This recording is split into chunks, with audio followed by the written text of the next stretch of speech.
Saludamos al economista Marco Flores. Él es miembro del Foro Económico del Ecuador. Economista Flores, quisiéramos conocer su punto de vista y análisis sobre lo que sucedió ayer en la Asamblea y lo que ha pasado con el gobierno.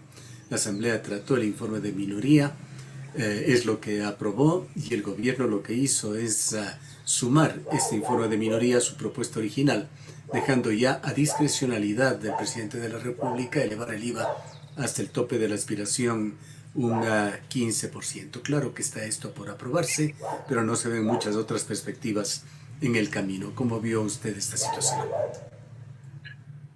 Bueno,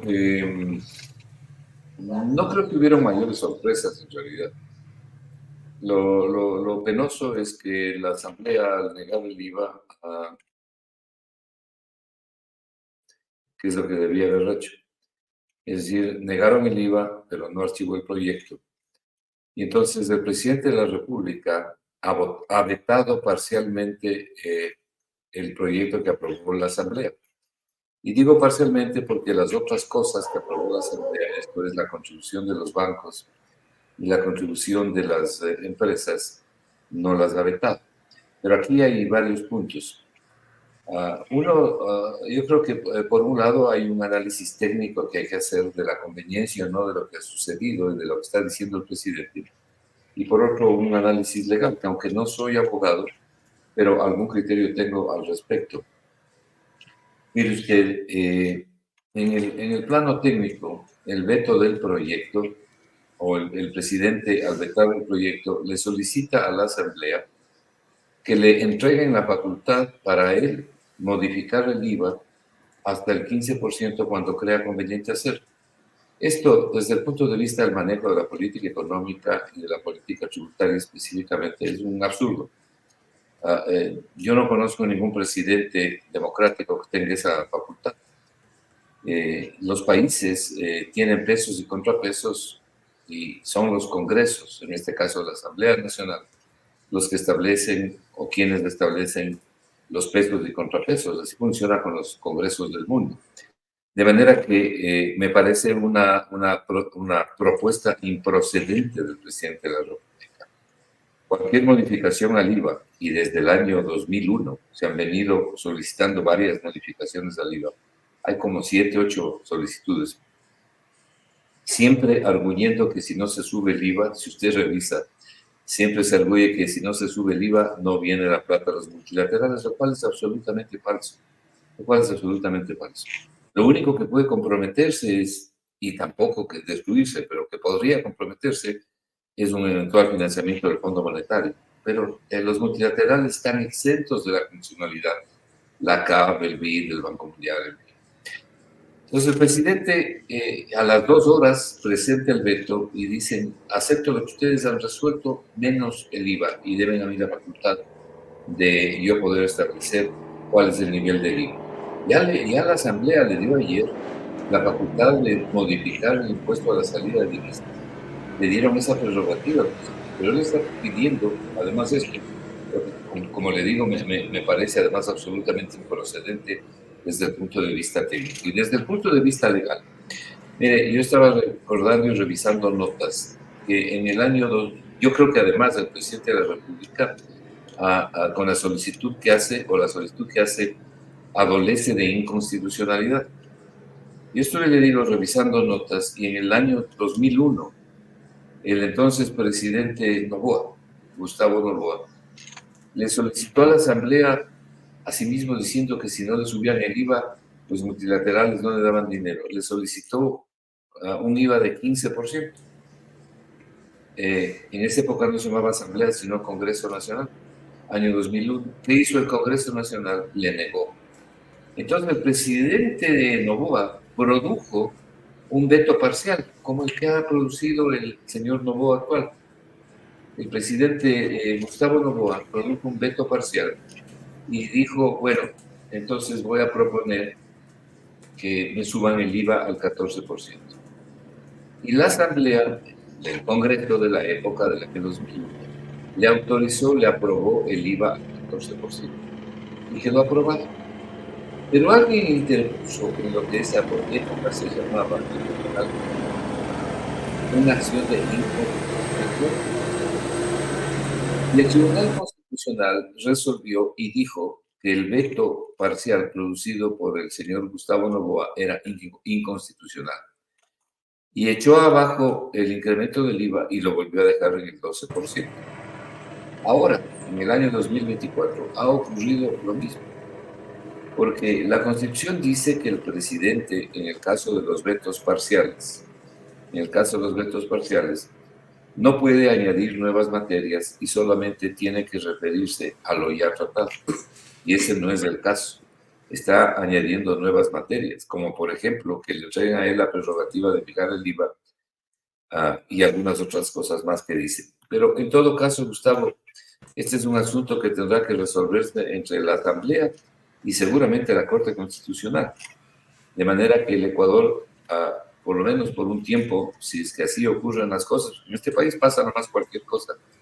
Si es que así ocurren las cosas, el Ecuador va a quedar en el limbo. Así que habrá que ver qué es lo que se resuelve, en definitiva. Por otro lado, respecto de las acciones que tomó la Asamblea para proporcionarle el dinero al presupuesto del Estado, bueno, se escogieron dos arbitrios, ¿no? El uno que tiene que ver con una contribución que tendrían que dar los bancos y las cooperativas, establecido en el proyecto que fue aprobado. Y el otro es una contribución para todas las empresas sobre las utilidades gravables. Eso es, en definitiva, lo que resolvió la Asamblea. Y en lo que tiene que ver con el IVA, negó el proyecto, pero como comencé diciendo, no lo archivó, de manera que todavía está vivo ahí. Y por eso, tanto no lo archivó, que por eso el presidente Noboa está produciendo un veto parcial. Entonces, economista Flores, esta jugada, llamémoslo así, del gobierno, este cambio cosmético que hizo al tomarlo aprobado por la Asamblea, le sirve al presidente para viabilizar su intención de subir el IVA, pero esta propuesta puede significar también un arma de doble filo, pues tendrá que pasar los filtros constitucionales. El presidente, por otra parte, no puede aprobar un impuesto sin definir exactamente cuál es su monto, dejando ese espacio de discrecionalidad. Es que eso es lo que él solicita. Mire, todos los analistas que yo conozco, incluyéndome yo mismo, apostábamos a que si ocurría esto, que lo habíamos previsto, que la Asamblea resuelva aprobar este proyecto por bloques, como lo hicieron justamente. Entonces le daban al presidente la posibilidad de que él vete parcialmente alguno de los bloques, exactamente lo que ocurrió. Pero lo que nosotros pensábamos era que el presidente iba a vetar el proyecto aprobado por la Asamblea en la parte del IVA. Y lo ha hecho, pero ha introducido un cambio que nadie se imaginó. Él solicita que le dejen a él fijar el IVA. Lo que nosotros pensábamos es que él iba a vetar esa parte que negaba el IVA y decir, he vetado esto, traten ustedes de nuevo. Y en cuyo caso la Asamblea necesitaba 92 votos para poder ratificarse en la negativa. Y esos 92 votos no existen en la Asamblea y todos calculábamos que el IVA entraría en vigencia por Ministerio de la Ley, es decir, porque vencía el plazo para poder resolver sin tener los 92 votos. Pero esto ha ocurrido parcialmente. El presidente ha vetado parcialmente lo aprobado por la Asamblea, pero introduce nuevos elementos que nadie los calculó. O sea, yo no conozco a nadie que se haya imaginado que el presidente iba a decir, déjenme que yo de aquí en adelante fije el porcentaje del IVA. Entonces, evidentemente es una nueva materia que él ha introducido, según veo que están diciendo los constitucionalistas y los abogados. Pero como suelen decir en este país donde hay dos abogados, hay tres opiniones. Entonces, habrá que esperar a ver qué dice la autoridad competente, que todo indica debería ser la Corte Constitucional. Por eso le ponía yo, Gustavo, el antecedente de lo que ocurrió en el año 2001, porque hay jurisprudencia al respecto. Ahora veamos si los abogados encuentran que fue o no similar y veamos qué resuelven los abogados, en este caso la Corte Constitucional, porque supongo que va a ir a parar. Lo que sí ha quedado fuera del espectro de posibilidades es el archivo del proyecto. Claro, el archivo del proyecto en lo que no se aprobó, que es esto del IVA. Eso no hizo la Asamblea. La Asamblea simplemente, pero hubo una moción que pedía el archivo del proyecto que no fue conocida por la Asamblea. Lo que ocurrió fue, negaron el proyecto del IVA y no dijeron nada más, cuando lo que tenían que haber dicho es, negamos y archívese. Ese archívese no lo dijeron y dejaron el proyecto vivo, tan vivo como le digo que el presidente entonces está solicitando los cambios que ha solicitado, que además me parecen improcedentes. Usted sabe bien que yo no estoy de acuerdo en que se incremente el IVA porque habían y hay nuevas opciones mucho mejores para entregar los recursos. Algo que está fuera de discusión es que hay que generar los recursos al presupuesto del Estado, de manera que eso está fuera de discusión. Y eso mismo ha hecho la Asamblea. Incluso hay algunas otras cosas adicionales que se pueden hacer. Nadie ha discutido eso. Nadie ha discutido que se requieren recursos para la guerra y, en definitiva, para el presupuesto del Estado. De manera que nadie se ha opuesto a eso. Es el mecanismo, la forma de obtener los recursos lo que ha estado en discusión y sobre lo que se han producido las diferentes controversias. Ahora, el analista Mauricio Alarcón nos decía esta mañana, los asambleístas, los del bloque mayoritario, hicieron lo políticamente correcto para sus intereses. Por supuesto, el Partido Social Cristiano no votó por el IVA. La Revolución Ciudadana mocionó el archivo sin que haya progresado esa moción. Propusieron otro tipo de contribuciones e impuestos y se entregó en bandeja para que el presidente Noboa haga lo que hizo. Pero esta situación del políticamente correcto irá más allá de las coyunturas del momento y de la asamblea. ¿El pueblo ecuatoriano lo absorberá así? Bueno, primero no votaron por el proyecto del IVA alrededor, no me acuerdo, fueron 84 o 86 asambleístas, pero fue una mayoría bastante amplia. Lamentablemente, como hemos comentado ya, dejaron abierta la posibilidad de que sea vetada esa parte del proyecto. ¿Cómo lo va a asumir la gente? Depende, porque los que están a favor de que se sube el IVA van a encontrar positivo que se haya procedido así. Quienes estamos en contra de que se sube el IVA, encontramos que es negativo que se haya dejado abierta esa puerta. Pero, estimado Gustavo, así es como funciona el Ecuador. Esto no es Suiza. Entonces, así funciona el Ecuador. Aquí en este país pasan las cosas más extrañas, ¿no? Y no sería nada raro que, a pesar de que hay un pronunciamiento antiguo del Tribunal Constitucional, hoy se inventen nuevas estrategias, ¿no? Y tal vez algo que vale la pena comentar y que yo creo que hay que hacerle este pedido en general a los gobiernos. Mire, para los que vivimos en Quito, ayer fue lamentable poder observar lo que estaba ocurriendo al ingreso del llamado Palacio Legislativo. De Palacio no tiene nada. Este recinto legislativo había una buena cantidad de personas venidas de las provincias. Realmente personas extremadamente pobres, se les veía por su vestir, extremadamente humildes, que les estaban repartiendo ahí un sándwich, una cola, y indicaban a estas personas que le estaban dando $20. De una pobreza terrible, se notaba en su rostro, en su vestimenta. Y los periodistas les preguntaron a qué han venido, y dijeron, venimos a pedir que suban el IVA. ¿Usted se puede imaginar una gente extremadamente pobre pidiéndole que suban los impuestos?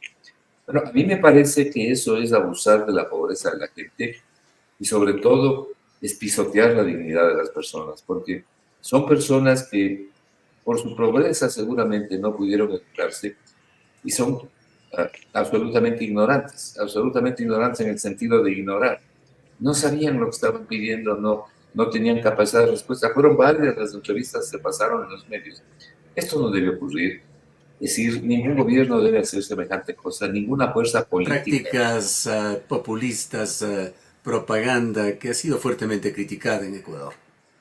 Ni siquiera prácticas populistas, esto es mucho peor. Esto es una ofensa a la condición humana, ¿no?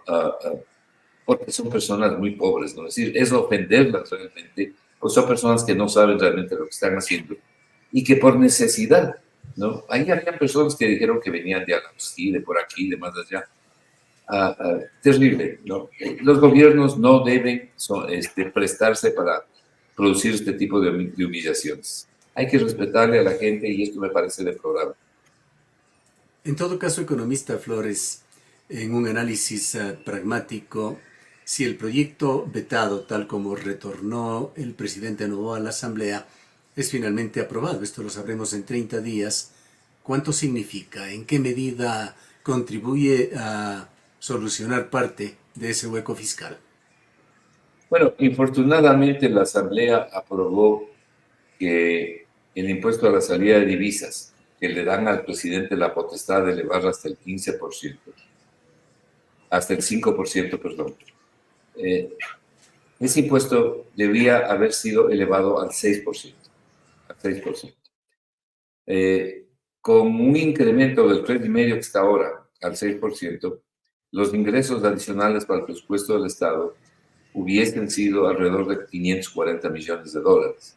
Y la totalidad que recogería el impuesto a la salida de divisas con un 6% estaría más o menos en el orden de los 1.400, 1.500 millones. No son 2.000 millones como decían algunos asambleístas. Entonces, pero hay que contar lo neto, o sea, en cuánto se incrementa.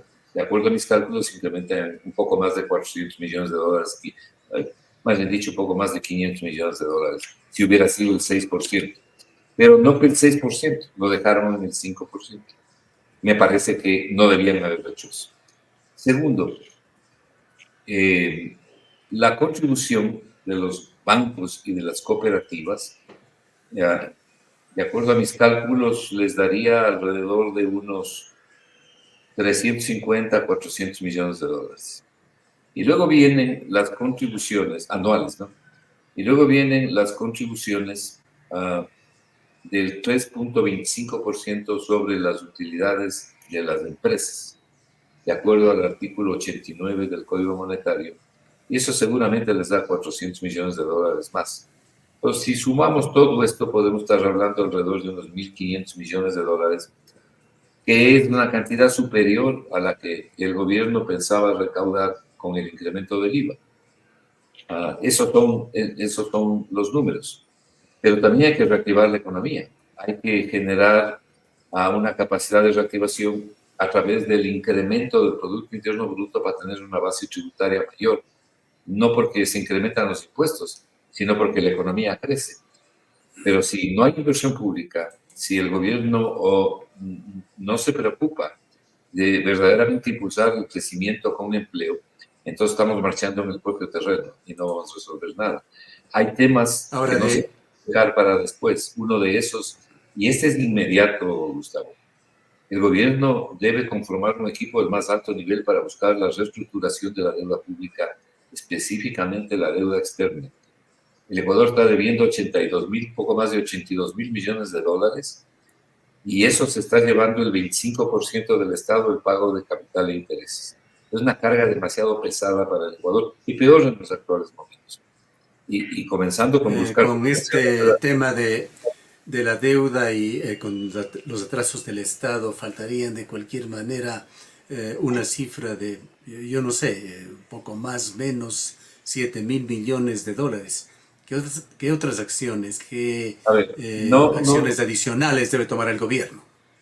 Qué bueno que haga esa pregunta porque es necesario aclararlo. Mire, el presupuesto del Estado de los últimos 20 años y más específicamente de los últimos 7 años, que es cuando más se usó lo que le voy a decir, venía financiando una buena parte del presupuesto del Estado, se ha financiado todos estos años con deuda pública interna y externa. Por ejemplo, el año pasado, el financiamiento que obtuvo el Ecuador del presupuesto del Estado por deuda interna y deuda externa fue más o menos 5.700 no más o menos, fue 5.700 millones de dólares. De eso, el 60% vino de colocaciones internas, o sea, de deuda interna, y el 40% vino de deuda externa. Entonces, esa deuda, nueva deuda, sirve para pagar la vieja deuda. Es una especie de bicicleta, un revolving, como llamamos. Pero hay una parte que incrementa el saldo del endeudamiento. ¿Por qué? Porque lo que se paga es menos del endeudamiento. En este año, de los 10.000 millones que se requiere, hablamos, yo calculo que fácilmente el Ecuador, entre deuda externa con los multilaterales y colocación de deuda interna, puede obtener 5.500 millones de dólares. Entonces, de los 10.000, quitemos 5.500. Así ha funcionado el Ecuador y además así tiene que funcionar hasta que pueda recuperar la economía. Entonces, nos quedan 4.500. Pero las remisiones tributarias que le fueron aprobadas al gobierno, según dice el propio gobierno, le van a dar 900 millones de dólares. Luego, el Ministerio de Finanzas difirió los pagos de la deuda que mantiene con el Banco Central y eso le libera al presupuesto del Estado de otros 900 millones. Entonces, ahí ya tenemos 1.800 millones. A eso usted tiene que sumarle esto que acaba de aprobar la Asamblea. Hablemos en números redondos de 1.500 millones, tiene 3.300. 3.300 millones de dólares. Nos estaban faltando 4.500, lo cual significa que estaría por financiar entre 1.500 a 1.700 millones de dólares. Pero en esto, ¿qué es lo que yo propongo? ¿Qué es lo que digo? El Estado ecuatoriano, los ecuatorianos, no pueden aspirar que todo el déficit fiscal sea eliminado este año. Ningún país del mundo lo hace. Le voy a señalar un ejemplo. La Unión Europea tiene un déficit fiscal de 4,5% del PIB. La zona euro tiene un déficit fiscal de alrededor del 4%. En el año 2022, Italia tuvo un déficit de 8,5% y en el año 2023 lo redujo al 4,5%. 4,5%. La señora Sandra Meloni, gobernante de Italia, acaba de aparecer y dice que si bien han bajado ellos el déficit al 4,5%, lo van a volver a subir un punto más porque requiere de inversión para ayudar a mujeres italianas pobres y a ciudadanos pobres. Y van a tener un déficit este año del 5%. Lo que le estoy diciendo con esto es que hay que buscar un déficit manejable. Y el déficit manejable en este año para el Ecuador debe ser 2%. Cada punto del PIB, o sea, cada punto de déficit son más o menos 1.100 millones de dólares. Me parece que en este año el déficit debe reducirse a 2%, en la forma en que le estoy diciendo. El Y próximo usted año, no ha mencionado todavía la focalización al subsidio de los combustibles ni la reducción del tamaño del Estado. bueno, porque todavía nadie lo ha planteado, pues ya nos vamos a referir a eso. Pero en este año, con lo que tenemos actualmente, con lo que tenemos, dejar el déficit en 2%. El año 2025 dejar en 1% y el año 2026 eliminar, para no destruir la inversión pública que requiere el Ecuador. Esa es la forma de hacerlo, porque mientras tanto, estas medidas son por 2 años. Entonces, en estos 2 años usted tiene que reactivar la economía para recaudar más. Ahora, está en carpeta, como usted bien ha dicho, la llamada focalización de los combustibles. Yo personalmente no soy partidario de la focalización de los combustibles. He oído durante 30, 40 años se van a focalizar los combustibles, nunca se ha hecho nada. Yo lo que propongo no es una focalización, sino una compensación del incremento del precio de los combustibles. Y para mí, hace como 2 años, tal vez un poco más, yo escribí un ensayo con una propuesta de compensación de los combustibles que habría que actualizarla con las cifras actuales. Y lo que yo decía es que la variable operacional tiene que ser el IVA. En definitiva, ¿de qué se trata? Si usted sube el precio de los combustibles, compensa a la gente reduciendo el IVA. Y los números que obtuve eran más favorables a las personas, es decir, las personas se beneficiaban más bajándoles el IVA que manteniendo el precio subsidiado. Discutible esto del subsidio, pero digámoslo así, subsidiado a los combustibles. Y esto sí llega, porque el IVA le llega a todo el mundo. Habrá que ver qué es lo que propone el gobierno. El gobierno dice que hay que focalizar, no sabemos qué nomás es lo que va a focalizar y sobre todo, cuál es el mecanismo de focalización que dice el gobierno que seguiría. Yo lo único que ponía en una parte, en un tratamiento especial, era el gas de uso doméstico, el GLP, que ahora mismo al Estado ecuatoriano lo que le representa es no más de 400 millones de dólares y que es una cifra manejable.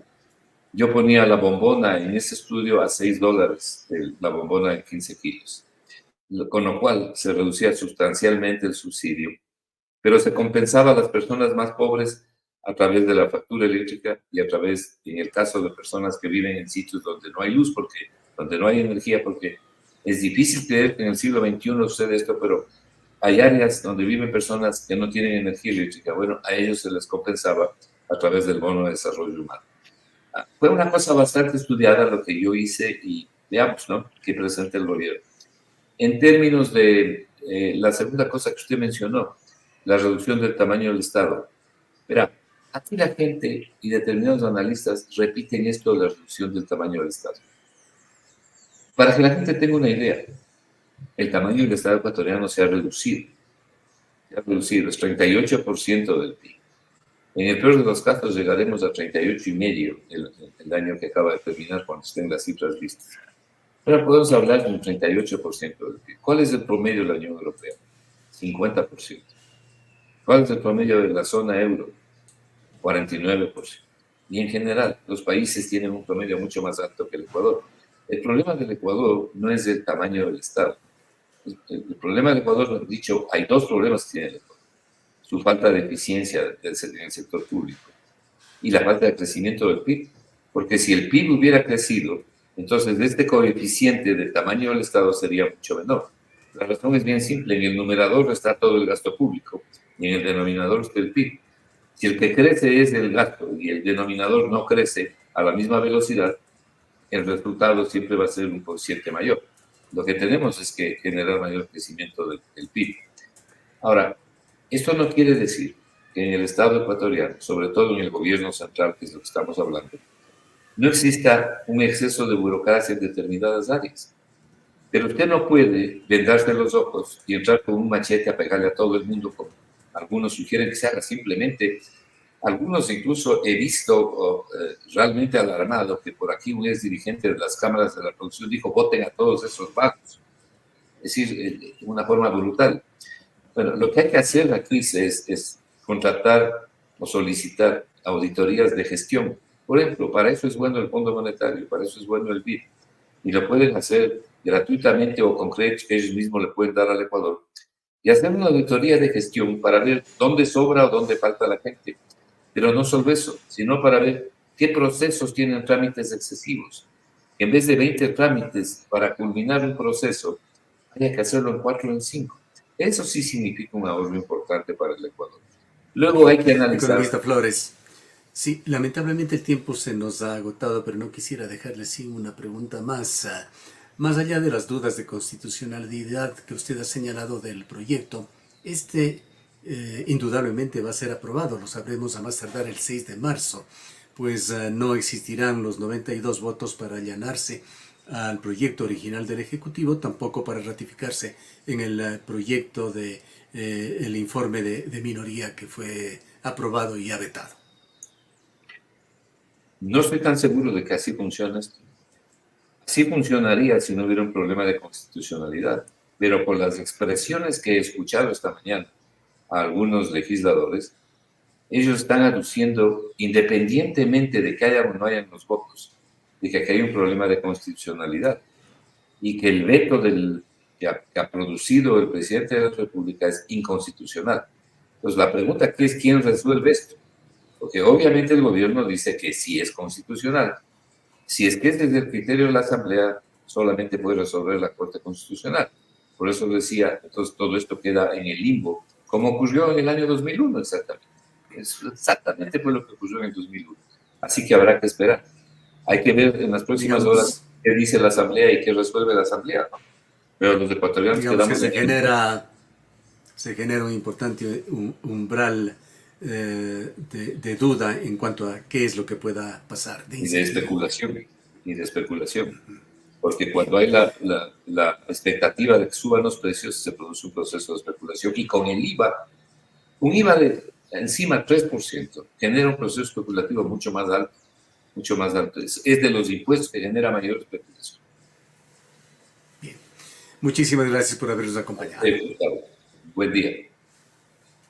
Declaraciones del economista Marco Flores, miembro del Foro Económico del Ecuador.